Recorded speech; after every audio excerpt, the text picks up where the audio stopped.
بسم اللہ الرحمن الرحیم۔ امامت کا منکر ہے، توحید کو مانتا ہے، رسالت کو مانتا ہے۔ امام نے کہا نہیں، جو ہمیں نہیں مانتا خدا کو نہیں مانتا۔ کہا نہیں، کیسے ہو سکتا ہے؟ میں صرف امامت کا منکر ہوں۔ یحییٰ ابن اقسم کہنے لگا، بہت بڑا مفتی تھا، اس نے کہا نہیں، میں صرف امامت کا منکر ہوں، خدا کا منکر نہیں، رسالت کا منکر نہیں۔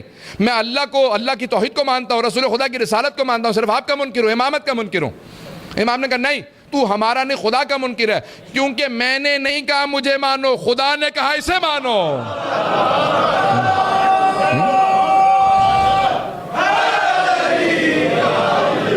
بات واضح ہے؟ عزیزان گرامی، اگر آج کوئی بھی شک کرتا ہے، آواز آ رہی ہے سب لوگوں کو؟ اگر آج کوئی بھی شک کرتا ہے نا، آپ سے کوئی سوال کرتا ہے امام ایسا کر سکتے ہیں یا نہیں کر سکتے، آپ فوراً پلٹا کے کہیں کہ قدرت پروردگار میں ایسا ہے یا نہیں ہے۔ وہ نمائندہ الہی ہے، وہ نمائندہ پروردگار ہے، وہ حجت خدا ہے، ولی خدا ہے، امام منصوص من اللہ ہے۔ حضران گرامی، اس لیے کبھی بھی ذہن میں شک نہ آنے دیں، قدرت پروردگار بہت اہم ہے، اللہ قدیر ہے، اللہ ہر چیز پہ قدرت رکھتا ہے۔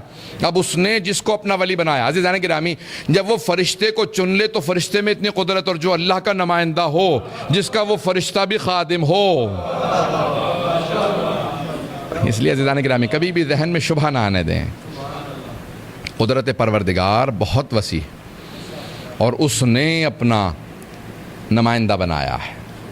میں نے یہ جو جتنے بھی عقائد پیش کیے ہیں تاکہ دین ہمیں واضح ہو، ہم دین شناس ہوں گے تو پھر دین پہ عمل کریں گے۔ توحید کا سمجھ میں آنا ضروری ہے، عدل کا سمجھ میں آنا ضروری ہے، نبوت و امامت کا سمجھ میں آنا ضروری ہے، اور اس کے ساتھ عصمت کا علم، امامت کا علم، نبوت کا سمجھ میں آنا ضروری ہے، ان کے معصوم ہونے کا سمجھ میں آنا ضروری ہے۔ کبھی ہمارے ذہن میں شبہ نہیں آنا چاہیے۔ عزیزان گرامی، یہ وہ وقت ہے کہ جہاں پہ امام معصوم کی حدیث ہے، ایک لفظ آیا ہے غربال، عربی کا لفظ ہے جسے ہم چھاننا، چھلنی ہوتی ہے جس میں چھانا جاتا ہے چیزوں کو، آٹے کو چھانتے ہیں، اسے عربی میں کہتے ہیں غربال۔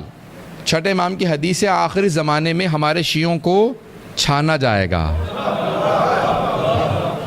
بہت بڑی حدیث ہے، ستغربلون، ستغربلون، امام نے کہا تمہیں غربال کیا جائے گا، چھانا جائے گا۔ پتہ نہیں توجہ ہے یا نہیں؟ کہا چھاننے کے بعد خالص ترین جو ہوں گے وہ رک جائیں گے، باقی سب نکل جائیں گے۔ پھر امام فرماتے ہیں ایک مرتبہ نہیں، پھر دوبارہ اللہ سبحانہ و تعالیٰ تمہیں چھانے گا، پھر چھانے گا۔ کہا جو محکم ترین، مضبوط ترین عقیدے کے اندر ہوں گے وہی امام زمانہ کے ناصر ہوں گے، انصار میں ہوں گے۔ یہ گھبرا کے نہ سنیے گا عزیزان گرامی، انصار امام زمانہ کون ہوں گے؟ خالص ترین شیعہ۔ کیسے؟ جنہیں غربال کرنے کے بعد جب نکالا جائے گا، چھانا جائے گا نا، تو خالص ترین کیسے ہوں گے؟ حدیث کے الفاظ ہیں جو آخری زمانے کے اندر امام کے خالص ترین شیعہ ہوں گے، جیسے پہاڑ ہوتا ہے۔ پہاڑ کیا ہوتا ہے، کیسا ہوتا ہے؟ بارش آتی ہے اپنی جگہ کھڑا رہتا ہے، طوفان آتا ہے اپنی جگہ کھڑا رہتا ہے، آندھی آئے گی اپنی جگہ کھڑا رہے گا، سیلاب آئے گا اپنی جگہ کھڑا رہے گا۔ امام فرماتے ہیں کہ ہمارے جو شیعہ ہیں وہ پہاڑ کی، المؤمن کالجبل الراسخ، گڑے ہوئے پہاڑ کی مانند ہوتے ہیں، جیسے مرضی فتنے، فساد، منافقت کے سیلاب آتے رہیں ان کا ایمان متزلزل نہیں ہوتا، ایمان متزلزل نہیں ہوگا۔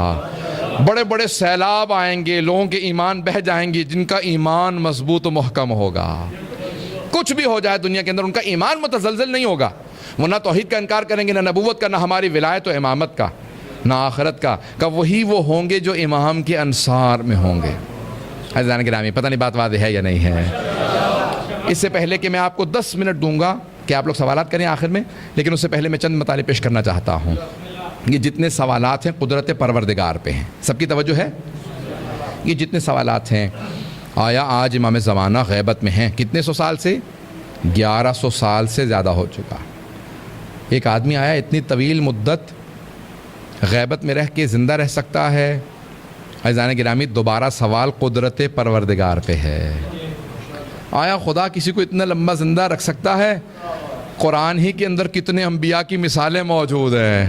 جناب نوح کی مثال موجود ہے، جناب خضر کی مثال موجود ہے، جناب الیاس کی مثال موجود ہے، اصحاب کہف کی مثال موجود ہے، اور یہ تو قرآن کی چند مثالیں ہیں۔ دوسرے ادیان میں جائیں، ہندوؤں سے پوچھیں، وہ کہتے ہیں کہ فلاں نے وشنو نے 700 سال حکومت کی، توجہ ہے کہ 700 سال حکومت کی، فلاں بادشاہ اس نے 450 سال زندہ رہا۔ عزیزان گرامی، کیسے کا خاص کھانے غذائیں کھائیں۔ آئیں ذرا میں سادہ سی سائنس سے مثال دیتا ہوں جو شہید باقر الصدر نے اپنی کتاب میں جس سے امام زمانہ کی غیبت کو ثابت کیا ہے، میں آئیں ذرا ایک سادہ سی مثال دے رہا ہوں قدرت پروردگار کی۔ سب کی توجہ ہے؟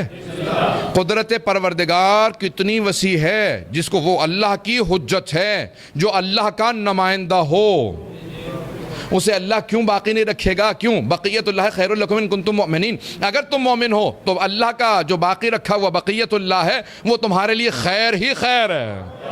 آئیں ذرا غور سے سنیں گے اس بات کو، دلیل جو شہید باقر الصدر نے دی۔ وہ کہتے ہیں آپ کا ایک جسم، اس ایک جسم کے اوپر مختلف بال ہیں، سر کے بال ہیں، بھووں کے بال ہیں، داڑھی کے بال ہیں۔